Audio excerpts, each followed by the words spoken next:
Great. Hello, everyone. We are excited to have you all back and joining us, and we welcome those that are new or those that are just taking a moment to peer into Swipe. And we're just excited about our kickoff meeting today. I apologize on behalf of our president, Anna DeJulia, who could not be here. She is in Florida. She is safe, but she couldn't join us today because she's trying to clean up after the hurricane, after Milton. So prayers for her going out, but she asked us to continue to push forward. So we are excited to have you all today. Really excited about our panel discussion that we will have, and we'll have someone introduce our panel shortly. I'm going to start with just a few announcements because we want to utilize our time for this panel discussion. And then after I speak, we'll have Chris Jacko come and share the pulse survey that you completed, the results from that survey. And then Gina will come and introduce our panel, and we'll get started on our discussion. By way of announcements, we want you to know that there will be a Swipe Connect meeting immediately after this for about 30 minutes. That is an opportunity for us to gather and just discuss what we've learned today, or share any concerns that we may be having, or some strategies. But it is a time for us to connect as a Swipe community. We are going to be more intentional about setting aside those times for this school year for you to connect with one another. And so we're really excited about that.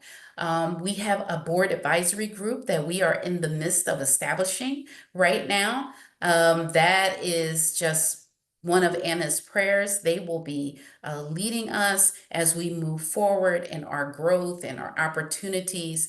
And then Christy has decided to take on our membership role. So we are excited about her and grateful that she is Christy Horse from Lancaster Mennonite, and we're just excited that she is stepping into that role. And so by way of membership, if you are not a member, we do want you to know that our meetings are for paid members. And you still have an opportunity to join. A link will be placed in the chat for you to register to join the Swipe membership, as well as communicate. A link will be in our follow-up communication if you want to go ahead. And if you know someone who would benefit from the Swipe organization, Swipe standing for Schools with International Programs of Excellence, please refer them to Christy Horse, and she will reach out to them to connect them to our organization. Also, our site, the reason that we switched to a paid site is because we need to be able to do more activity, and we want to grow in those areas of our website. So one of the things that we want to be able to do is have agents be able to connect to your schools. And so schools that are members are listed on our website, so that agents are able to reach out to you. And that would be an easy way for you to connect with agents, among other resources such as visiting conferences and things like that. At this time, I am going to introduce Chris Jacko, who will share with us the results of our pulse survey. Chris? All right. Good afternoon, everyone. My name is Chris Jacko. I'm the International Program Director at Norfolk Christian Schools. And I have the privilege to be able to collect your input and your ideas and your thoughts and your questions as it relates to the questions that we are going to be discussing together with our panelists. So I want to just go through the results with you and see how other schools, other international program directors or roles like that are answering the questions and how they compare to your schools. So let me pull that up here quickly. Sorry. There we go. So let's just go through the questions here. all of these questions relate to how do we, in our roles, how do we feel we're able to relate and be supported by our principals and our head of schools and other admin at our schools. So the first question was, who do you report to at your school? And it was about 50-50 that about 50% said that they reported either directly to the head of school or the principal at their school. And then almost another 50% said it was to another admin that they were reporting to. So this was an interesting question here. How frequently do you meet with the person that you report to? Again, about 50% of people were reporting every week or every other week with that person that they report to. But then about 50% of people was once a month or less than that as well. So some real diversity in our answers there. Our third question was, how well do you feel that your international program is supported by your administration? And this was really good to see that the majority of respondents said that they felt very well supported by their administration, as you see a lot of 4s and 5s on our chart there. And no 1s or 2s. So that's very encouraging to see that we are being very well supported by our admin. Our next question was, how well do you feel that your international program is integrated into your school community? A bit more diversity in responses in this question here. Again, overall, the data would show that people are feeling fairly well integrated into their school, but perhaps that there's some room for improvement. There are also, and in some cases, some really big room for improvement as well. And then you all had the opportunity to be able to share some thoughts or concerns or the like that you would like your head of school to know, some one thing that you would like your head of school to know. And these are the different groups of responses that we had come up. And the way I did this was I just grouped very similar things together and then put them in order of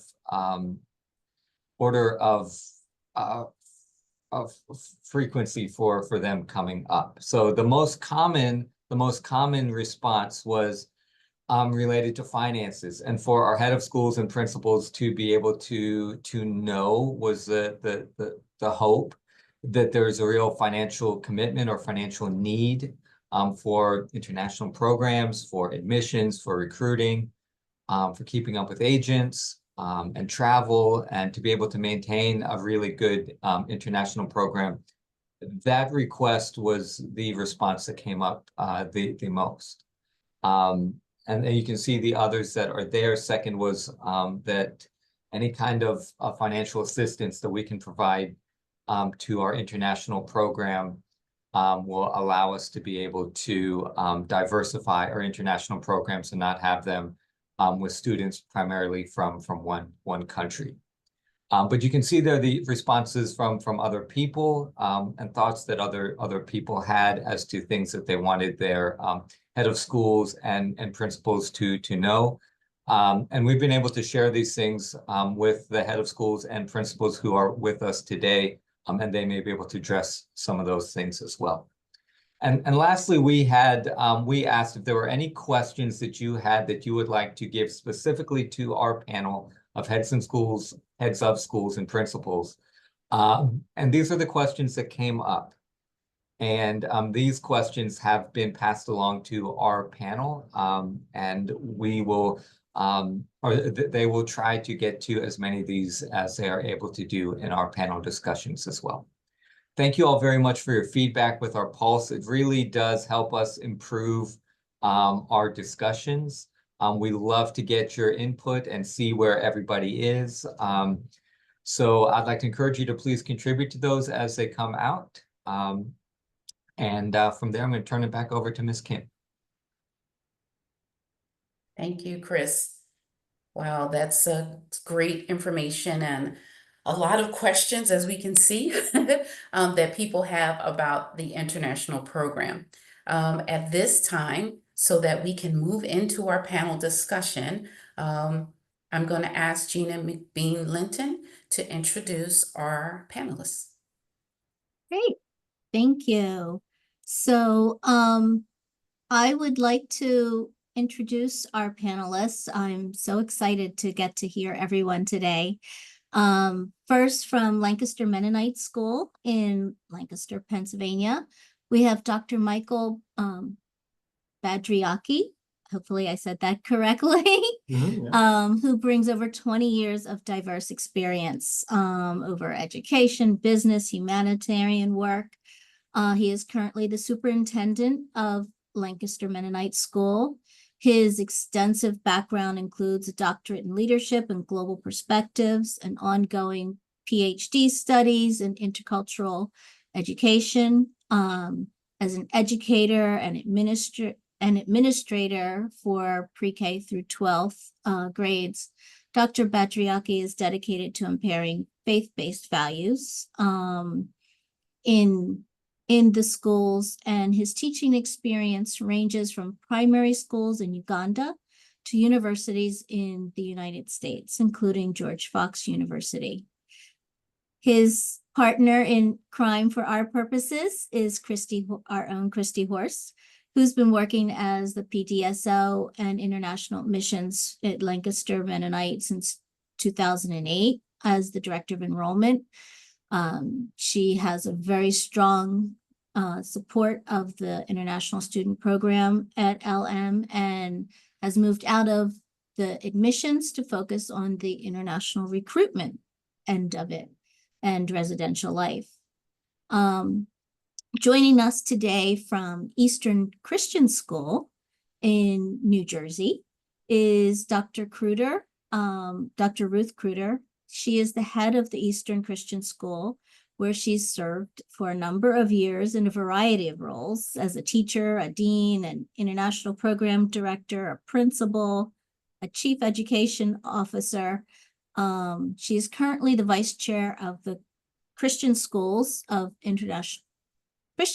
International Board of Trustees, and has been a member of the New Jersey Department of Education for quite some time, since 2017. Dr. Kruder holds her BA in English and History from Wheaton, educational leadership from the University of Scranton, her ED from Vanderbilt, and she is certified as a principal and chief school administrator. From our side, Ji-sung has served as the International Student Advisor at Eastern Christian School since 2021. She collaborates with faculty administrators to support students' academic success and organizes cultural exchange events. Ji-sung has her education in chemistry from Mount Holyoke College in Massachusetts. And she is also currently pursuing her ED, having grown up in Korea and China before moving to the US. She draws on her own experience as a former international student and will be able to bring us her diverse background in education as we talk about the issues that we face on a daily basis. And last, Wisconsin Lutheran High School. We have Dr. Kenneth Fisher, who is serving as the president of Wisconsin Lutheran in Milwaukee, Wisconsin. During his tenure, he has led the school through several building campaigns, major strategic initiatives, including the expansion of the international program, along with new fine arts wing and other items at the school. Dr. Fisher holds a BA in liberal arts from Northwestern College with a focus on languages. He's earned his Master's of Divinity from Wisconsin Lutheran Seminary and his Doctor of Ministry and Pastoral Leadership and Ministry Management from Trinity International University. Dr. Fisher has traveled extensively around the world, lived abroad in both Russia and Australia. He and his wife have both hosted international students on school breaks, which is another degree that he'll be able to bring to us. And then our very own Eric Dew is the director of international programs at Washington Lutheran. Eric majored in Latin American studies. He's had the chance to live in Thailand, working on teaching TESOL, has his master's degree in TESOL that he achieved while in Thailand. He has worked in the ESL program at the University of Wisconsin-Milwaukee, and he is currently at Washington Lutheran and works closely with the international students to make sure that they have a smooth transition to the school, working closely with the agencies and families around the world to ensure students are having an optimal experience. So I apologize for cutting those bios down, but we want to leave more time to actually hear from our presenters. And Kimberly, I'll turn it back over to you. Thank you so much, Gina, and welcome to you all. We thank you so much for taking the time out to share with us on today. We want to get right to it because we know that we are short on time. We have about 45 minutes, little less. So as you heard in the Pulse survey, finances is a hot topic when you discuss international admissions. And so this question is going to be for all of the schools. And I'm going to start with the directors of the program, and then the administrators can definitely chime into how their support comes into play. And so my first question, and as you ask this, if I would appreciate if you would share the size of your school as well as the percentage of international students that you have in your program. So that first question is going to be, how do you position your international program for the health and vibrancy of your school? And we can start with Lancaster Mennonite. So Christy. Thanks, You're gonna put me on the spot right away. Yeah, you're the best at it. You do a great job. So yeah, we are at Lancaster Mennonite, which is in Lancaster, Pennsylvania, which is about halfway between Philadelphia and Harrisburg. And we have 532 students, pre-K through 12th grade. The percentage kind of threw me. We have 35 international students this year. They are mostly high school, so they would be a higher percentage in the high school. Our high school is coming in right around 200 students. But we have one student in middle school right now. So yeah, so as far as the finances are a big part, because I remember one of my mentors had told me, I said at one point that you gotta spend money to get the kids to come. But the whole part is determining how much you have available to do recruiting, to work with agents, and where your dollars are best spent. And that sometimes feels like a moving target. So part of it is finding agents you can trust, people you're used to working with, and sometimes that just takes time. Swipe has been a great help for me with that, with input that I get from all of you, and talking to you about what agents you work with that you trust, touching base. I know Joelle just reached out to me a couple weeks ago and said, hey, I was talking to someone about a Korean group and they mentioned your name. And so having those contacts has been really invaluable with this group. I haven't had a lot of success doing fairs with meeting agents, but I know that is an important part of what we do too. But again, a lot of it is just follow up, which can be so difficult. It's just keeping in contact with those agents and getting them new information, making sure you stay in front of them, because they do have a lot of different options. And how much you can spend on that can vary from year to year. So we have actually not done a lot of trips abroad or fairs since COVID. Been more working with the contacts I had before that. I don't know if the other schools would have more insight into that, but we're kind of revamping right now with my new position and deciding like what we can do financially to look at recruiting international students going forward. Great. And Dr. Fabriaki? Am I saying that correctly? Yes, but Badriaki. Say that again, I'm sorry. Badriaki, with a Okay, B. okay. Yeah. Badriaki, Yeah. yes, I see. Yeah. How do you see your role as the administrator supporting Christie's efforts for the health and vibrancy of the school? Thank you very much, Kimberly, for moderating this and also the organizers for hosting this. I uh, follow Christy wherever she goes. She does a fantastic job here She at the does. school and connecting with international students. I think supporting our department of international students and also Christy's work. It's a team effort because it's what our mission really focuses on, and we invite a diverse group of students to be a part of the mission here, and to take advantage of what we have. I know that historically our school has been really committed to providing opportunity to people from all kinds of backgrounds. I think the school historically, was it in the 60s? I read, Christy, that we really started having international students way back then. Why that's important, Kimberly, is that that's also a time when a lot of private Christian schools at the primary level were quite segregated, right? And so we have a record here of really breaking through that barrier. So I think it's important that we continue to do that, because what that means is that we're giving students the opportunity to develop, to venture into human development, not as experts sometimes as the teachers or administrators may be, but really participants in their own growth. And this is what parents want for their children.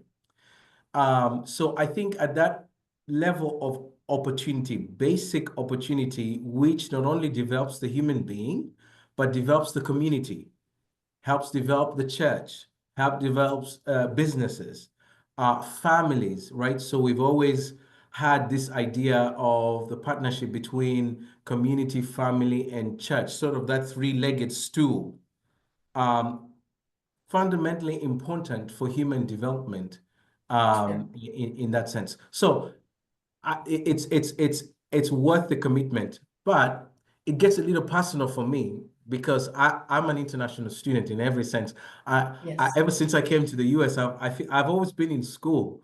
So yes, I completed my first doctorate. I'm hopefully going to complete my second in next spring. I'll be graduating with my PhD, and then after that, I still have more studies to do because it's important to always, one of our values here is lifelong learning, right?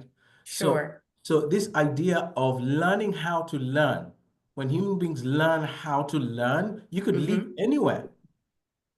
That's my Sure. story, right? That's my Yes. story. And my parents, I credit my parents this amazing passion for learning. We in Africa, we say, it takes a village to raise a child. Yes. Well, it takes a village to raise an international student. So what It- I hear it- from you, Dr. Badriaki, is yeah. partnerships, teamwork, doing Yes. this together. You have to work, you as the administrator, as well as Christy with her feet on the ground in the international program, have to work together for this to be successful. Thank Yes. you so much. Can I Thank make you. one last point here? Because I think this is so important. Did you know that international students are really high on the list of the most isolated students, Mm, right? So with isolation is a horrible thing to it experience is. when you're miles away from home Absolutely. at You're all jumping levels. ahead of us. Okay, That's one of my questions. okay, all right, okay, So okay, we'll come back to that. okay, okay. Because that is a question that people brought up, but thank you so much. Yeah. Let's move to Wisconsin. And we're gonna ask Mr. Dewey. that same question. Ji-sung, I think I'm going to give you a different question if that's okay, just because of time, and we want to try to get through as many questions as possible. So, Mr. Dewey, how do you position your international program for health and vibrancy of your school? And we're going to ask that same thing to Dr. Fisher. Okay. Hi, everyone. My name is Eric, and I'm the director of the international program at Wisconsin Lutheran High School. I've been here since January of 2017, so I'm in my 8th year here. To answer the question, part of it, I think, is just how our school is positioned in our city, in our, and the size. I think that plays a big role in our international programs context within our school. So our school is 900 students, grades 9 through 12. The vast majority of those students are local day school students coming from our Lutheran elementary school partners. We have many schools that kind of make up a conference that are kind of feeder schools for us. 7% of our school is international. 7% doesn't sound like a lot, but at a big school, about 900 students, it is a sizable population. This year we have 67 international students, I think 13 different countries represented right now.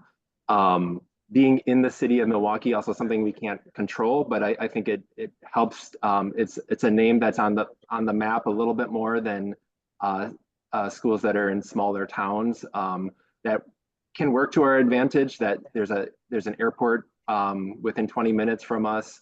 There's the sports teams, Brewers, Bucks, things like that just get our name out there more just naturally. It can also work to our disadvantage about perceptions about safety, of course, too. So those are just being in the context in a city like ours. I think for us, having a dormitory has helped our school see the needs of the international students more and have a nice place for hosting them. More and more, I'm hearing from international families or agencies a degree of uncomfortability about the safety in host families. And of course, we know host families are amazing partners in this ministry, but the perception that a dorm environment is really safe, we're hearing that a lot. And so we're trying to have a robust residential program on campus where most of our international students are housed. It takes a lot to, as we've heard already, to raise these students, to provide a safe place for them. The residential side is a very important side for that. So those are some of the initial thoughts I have about who we are and our vitality, our vibrancy, and what's important for us. Great, thank you. And Dr. Fisher, how do you see your role as supporting Eric in his efforts to secure a safe and healthy environment for international students? I appreciate the question and the opportunity to be part of this. I just go back to certain, I have a primary role of kind of casting the vision and making sure that our board and that our donors and parents understand that the international program is part of an intentional diversity of our school. But Eric, one thing I would just add to what Eric said about our school is that about 45% of our students are Caucasian or white, about 30% are African American, about 15% are Hispanic, and about 10% are Asian. That includes the international program in that. So it's helpful to us in understanding that our school is healthier by having an international program that adds to this diversity and allows all of our American students to then see what the world looks like, what our city looks like, and how they can live and work together and worship together, I would add. I see the school in terms of health and vibrancy in 3 different areas. If I can kind of put those together, and we like to use this analogy a lot, is that we are a school, and obviously that is, everyone sees you as first that, but for us, we're a ministry too. So the spiritual, the growth of the students in their character and a lot more than just their academics is important. And then we're also a business, and we don't like to sometimes admit that. But if we don't do all 3 well, I don't really feel like I can say job well done to our board or that our international program is functioning well. So we have to balance those things to be healthy and vibrant. We have to balance the business aspects of it. We want to make sure we do ministry well, and we better do school well too, because we're a school. So Right. my job is to make sure we're kind of balancing all those things. And sometimes I've got my business hat on saying, how are we going to be able to do discounting here to make up for that? But in the end, we want to run as a business, or we won't be a school for very long, or be able to do ministry at all. So I would just say my job is to try to keep the 50,000 foot picture of it and support Eric and the rest of the team to make sure they have the tools they need to do all of the things that they're doing, which is mostly caring for the students, recruiting, making sure that the program is successful and integrated into the school. Yeah, thank you. That's great information. What really stands out for me, what you said, is the level of support Eric has, not just from you as the administrator, but also from the board and from other stakeholders. That is so important to the sustainability of a program. And I know that in our Pulse survey, many of the participants in the survey said that they have a lot of support, but there are schools out there that just don't have the support of their board or their administration because they're focused on other things. So just to hear you say that, it's just very important. I appreciate that. Thank you so much. Ji-san, what do you find as the biggest challenges that exist for international student programs, and how do you navigate them? And Dr. Kruder, how do you support Ji-sung in those efforts? Because it can definitely be challenging when you're facing those challenges, sometimes unexpected, often unexpected for the international program. Ji-sung? So, hi everybody, my name is Ji Sung Ryu. I serve as the International Student Advisor at Eastern Christian School. Yeah, so challenges. As I was thinking about this question, the first thing that came to my mind was probably like vetting the students and families, because it's a big commitment for the families to send their kids, but it also is the same for us to have these students come to our school and really live here amongst us. And we are in charge of not only their academics, but their life outside of it too. So like I think Kristen mentioned it in the earlier, I really have inherited a strong program where we had some established relationships with trusted agents and agencies. So I really, I think do our best to maintain that strong partnership with them to make sure that we truly understand who these students are and their families are before getting them here. However, also after they arrive here, it's also, I think, very important for us to really just identify the needs that each student brings. They have unique needs, right? It could be academic. It could be really, I don't know, emotional, mental things, extracurricular activities that they require support for. Right. So I think one of the things that we really are good at is like getting to know the students and families. I think it takes more than just one person, right? So it's important to really collaborate with your teachers, administrators in the building, but also with your international team. I am so glad to see Sandy DeMarco joining us today, who is our host family coordinator. She's a great asset to the team. She works very closely with each of our host families, making sure that we hear things like, really on a daily basis, I get emails from host families about like with pictures, sometimes around holidays, how they spent their Christmas, Thanksgiving, and then like some things come up and then they would be quick to tell us, like keep the communications open, right? So we know exactly what students are going through. Like that timely communication, I think, is the key to establishing a community where we feel like we're truly understanding. Sorry for that. And then it's going to be a little louder. But anyway, so yeah, I think knowing that is very important. And then also working with international families, I've come to realize, I mean, this also comes from my personal background too. I noticed how so many of these emails that get sent out, some of these families don't even check their emails. Yeah. So yeah. don't just rely, like as simple as don't just relying on email communication, but use the platforms that they are using, right?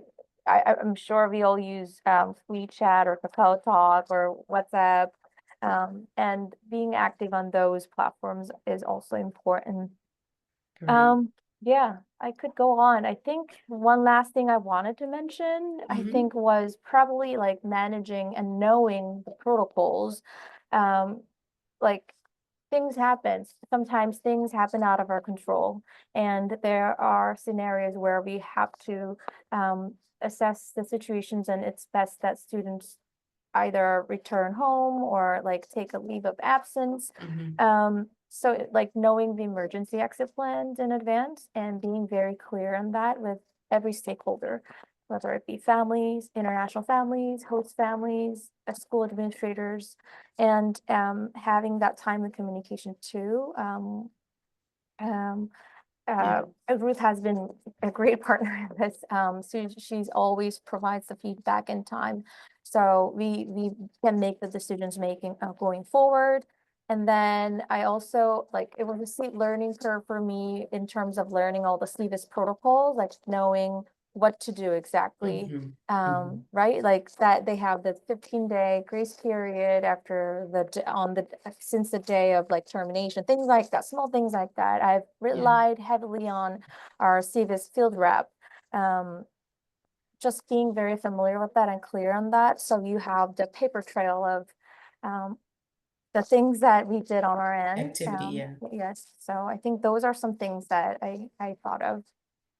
Thank you. You touched on several great points, vetting the families, because we don't really know until families get here what that's really going to be like for them or the students that are currently or the whole school there. You talked about communication and really meeting parents where they are, go on their platforms where they talk or communicate with you as opposed to just trying to send an email. So meeting parents where they are and then really knowing the protocols. Thank you. Those are really key points to touch on. Dr. Cooter, how do you support these efforts that Ji Sung has brought up for us as an administrator? Again, we hear that this is really about teamwork. So our focus with administrators is really for everyone to see the type of collaboration that needs to happen for to have a successful program. Dr. Cooter? Yeah, so I've been pretty heavily involved with the program since about 2011. So I understand that it's really important to be available and to respond in a timely way when issues come up because the stakes are really high for the students that we serve. You know, we're under a tight time frame, and so just being available to meet with the building administrator and Ji-sung and Sandy to come to the best decision that's in the best interest of the student, understanding all of the nuances that are that come into play when it's an international situation, I think is important. And I think the other important piece is keeping the school community focused when there is a situation that comes up, not on a problem, but really on the bigger picture and the tremendous advantages that the vast majority of our students provide our school community by their presence. And so really trying to mitigate the issues when they come up and then reminding folks of the stories of the 99% of our kids who are successful and have just a terrific experience and who are wonderful, wonderful members of our school community. Great, thank you. Let me ask you a follow-up question. This is not a question that was already there, but you kind of touched on it. In terms of buy-in for the administration, which is huge. You can't operate a program if the administration hasn't bought in. So could you speak to that a little bit? Yeah, I think one of the ways that's been helpful for us in creating buy-in is providing students who especially are older and have been here for a little while, the opportunity to tell their story in front of our faculty to help them understand that when they come in timid and shy and with limited English, with their heads down in class in 8th or 9th grade and are ready to graduate as strong, confident seniors, just letting them tell their story to the teachers and to the board. So they have empathy for the experience that their kids are having when they first arrive, and then also getting to celebrate with them when it's graduation day and they can see all of the growth that those kids have experienced. And so we've found a variety of ways to do that through student panels, through video clips, through exit surveys with our students, and then passing those comments on to our teachers to just applaud them for the good work that sometimes they don't even see, and the tremendous investment that they've made in our students. So just helping people see the successes through the kids' Yeah. stories. Thank you so much. You've given us great tools that we can use that don't really cost a lot to celebrate and just create awareness for everyone in the community. Thank you so much. This next question is going to be for all of the head of schools. And I'm just going to ask if you would just keep it to 2 minutes with this answer. How frequently do heads of schools need an update from your International Student Program Director or Coordinator? And then how often do you, as a directors, need to give an update to stakeholders such as the building principal or superintendent or board members? So we'll start with our head of schools or administration. Let's start with Wisconsin. Dr. Fisher. Yeah, I don't think it'll take 2 minutes. I think we have had Eric present to our board about every other year. We have a dinner board meeting where there's a dinner, and so he's presenting at least every other year. He presents to the faculty some aspect of the international program at almost every faculty meeting, not long periods, and then certainly during our summer meetings, we'll have a more lengthy program. I incorporate it into the presentations I do with our delegates who are part of our owners group in a sense. And my report to the board, our joint board, our foundation and high school board regularly have reports that demonstrate the impact on it. Eric and I meet bi-monthly where we go through all of the things with it. And I also do some travel with our international program, which helps me, get some real feet on the ground with them to understand what's going on. Any crisis that comes up, they pull me in, and they meet regularly also with the principal. So I would say it's just integrated into what we do in our pattern of behavior. Okay, It's under great. 2 minutes, I hope. Yeah, under 2 minutes. I'm going to ask Eric a question. Eric, could you just share briefly what types of information you share when you meet with the faculty weekly? Yeah, usually, especially I'm thinking about the fall intake, just before the school year, who are our new students? Where are they coming from?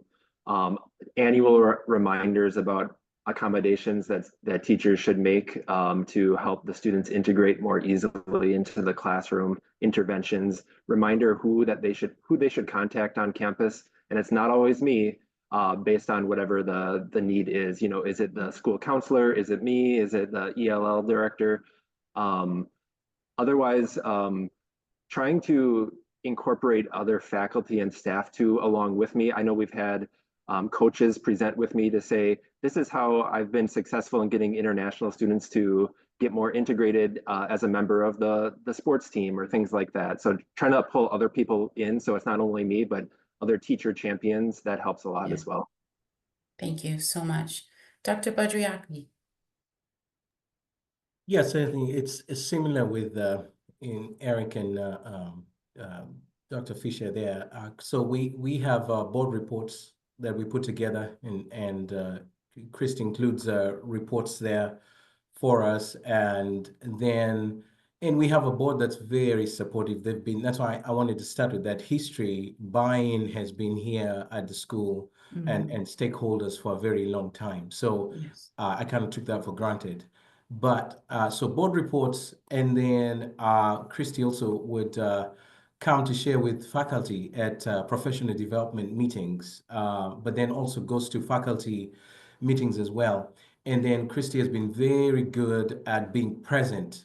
So there's the informal side of this information sharing. Christy is very accessible. She's within the community, and she was very intent on sharing with me what she needs. So I'm 150% with Christy on this. So whatever she needs, we'll get her that. But one thing Christy said, she needed to be central in the building so that parents can have access to her, teachers can have access to her. So I know from hearing from teachers and parents that they've talked to Christy because she is fully available. So I know that our communication channels are very open in that sense. And of course the website, and we also have a magazine that goes out called Bridges, and we try to put out as much information as possible. So over communicating through Sure. meeting and written material. Thank you so much. Dr. Cooter. So I would echo all of the things that were mentioned, and rather than repeat them, I guess I would just encourage the international folks here to continue to be an advocate for the students that you're representing, and in a way in which the folks who are running things are very open to hearing from you. So, for example, for your school publication, if you were to volunteer to write a profile on a student, that would probably be really well received. If you were to offer to your principal to do some professional development on meeting the needs of English language learners in the classroom at the next in-service, that would be terrific. So if you ever feel like you're not getting where you need to be in front of the folks you need to be, I would just encourage you to step in and volunteer to do some things in order to continue to keep the needs of the students that you're working with front and center for your colleagues. Thank you so much. Let's move to, we just have a couple more questions, and I know we're running down on time. Can you respond to the following dynamics for international student programs? And I'm going to start this question with Dr. Fisher. Creating a school community of belonging for students. How do you do that well? This is what Dr. Badriaki was speaking to in terms of being inclusive, because a lot of international students are coming from far away. Most high school students are coming alone. So how do you create that school community of belonging? And so those international students don't feel othered coming into your school. Thanks for the question. I think it begins before they even arrive, with our counselors having a Zoom meeting or a virtual meeting with them to try to understand them a little bit better, the individual family and the student's needs. And then assigning we have a mentor program, and it's been really one of the biggest, I would say, advantages we've had of helping the student arrive feeling like they already have a friend, and assigning someone who has similar interests. A couple of years ago, we had co-valedictorians. First time we ever had that. And the reason is there was a mentor from a girl from China who we paired with another girl. They had very similar interests. In fact, they were all in the same sports. They were in the same AP classes their whole 4 years, and they all got 4.0s. So we couldn't tie break. They were the only time we had to do that. But they were from that American mentoring program. They became best friends, family connected. So the more we can create community, we do a lot of activities in the dorm.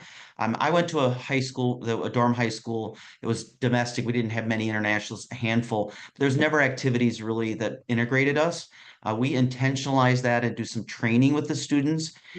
We have a program called WWW, Wisco Witnesses in the World, which has a branch to it that helps embrace this. Global Leadership Council. A lot of different programs to try to do that. I would say our staff is pretty well trained in the dorm, or at kind of watching whether kids are struggling or not and kind of connecting with them. We do some mental health screening with them just to see where they're at early on. So it's a variety of things, really. It's not one program. It's more of an attitude, and it's something that flows from our faith, I think, too, and daily chapel that we have as well. What I heard you say was building community starts long before the student even arrives. That's huge for us to remember as we approach our onboarding, knowing that onboarding starts before they get to the United States. And so we can talk more about those ideas of how that happens if you're able to stay on later on. but I want to ask that same question to Dr. Bayadri, because you wanted to touch on the loneliness of students. So how does Eastern Christian, I mean, not Eastern Christian, Lancaster Mennonite, how do you guys create that community for all students? I would, Christy, do you want to say something about just how we've handled that Sure. historically and moving forward? And then I can say something. Yeah, a I part would of be it remiss is not to include Christy's voice on this one. no, that's Absolutely. okay. I would echo what Dr. Fisher said. Like with our boarding program, we are really trying to be intentional with activities to try to get the kids to know each other and form that community bond where we're supporting each other more as a family instead of a hotel. So working a lot at that. But we also have host family students. So one thing we started about 10 years ago was an International Student Association, and it's open. It's an organization open to American and international students, but really works at educating our community about the different cultures that are in our school. So we celebrate Ethiopian New Year, we celebrate Lunar New Year. We do a chapel for each of those. We have a cultural day where we kind of highlight all the different countries that are represented by our student body. We make sure those flags are hung up when students arrive, that when they come into our gathering area where we have lunch, like there's flags from all the countries that are hung up, so that hopefully makes them feel at home when they come in and they see their country flag. So just little things like that you can do. But one thing we also do is we ask all the students to be involved in something, whether it be a sport or a volunteer work, like ushering for the play, or being on paint crew, or being in a theater, or helping with homecoming. But at least do one thing every year, and hopefully that will help them get connected. But part of it's educating the American students too, Yes. about how these students are coming from abroad. Their language might not be as good as yours. They might not get all your jokes, but how would you feel if you were in another country, and how can you reach out to them? Like, how can we be a ministry to our international students? But not making them the other either. So it is a fine line, but a lot of those little touches you can do to make them feel important, make them feel loved. I started hanging balloons on their door for their birthday and making sure there was a cake there on their birthday in the dorm. So just little touches like that make them feel more at home and not so much the other. Thank you. And Kim, can I add on to that just a little bit? Mm-hmm. So you can see, Christy, on the level of praxis there, the ministry, school, but even the business side, we're very committed to providing those facilitated services. Now, Yes. what's also really critical this year is that Christy is directing that program. So I think part of what makes this really possible is personnel and the kind of people that we hire. Sure. To who really care, who have empathy, who understand that diversity for international students is not just an add-on. Inclusion is not just an add-on, it's their life. It's a Yeah. human capital need, and how they develop holistically. And then for us at the admin, at the leadership level and the board level, is to understand that this is a structural issue for us.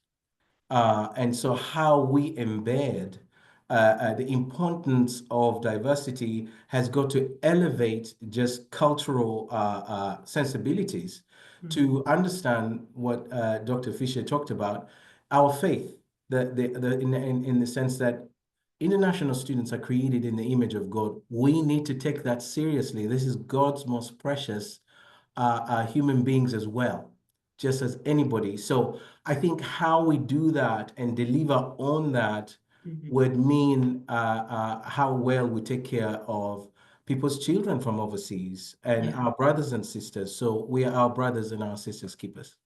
Yeah. Thank you so much, Dr. Beatrice. Badriakami. I'm going to get it before this is over. But you know, the students here, the students call me Dr. B, so that Dr. can work as B. well. Yeah. I can do that. Okay. Thank Okay. you. Yeah. I really appreciate that. What I heard from you is intentionality. Yeah. We have to be intentional about how we care for these students who are other people's precious babies that they have entrusted to us. Absolutely. Thank you so much for sharing that. Dr. Cooter, I'm going to ask either you or Ji-sung or both, um, how do you help teachers on board and utilize learning strategies that enhance the classroom experience for cross-cultural and ELL learners? Sometimes in schools, teachers are kind of left out of the equation and they have this student that shows up and they don't really know how to engage or interact so that the student can thrive, not just survive, but thrive in this new environment. So how do you help teachers on board? Ji-sung has done some great work in that area, so I'll let her answer the question. Yeah, I really appreciated the opportunity to actually, just like Ruth was saying earlier, Dr. Cooter was saying earlier, to get in front of the faculties and talk about how to better accommodate international students in their classroom last year during an in-service PD session. And it was done in collaboration with our ELL teacher, two ELL teachers. So that was really great, just to receive their feedback and be able to talk about that important topic. And like this year, we were just so happy to formalize this accommodation plan that's now uploaded on like school management website, so everybody has access to it.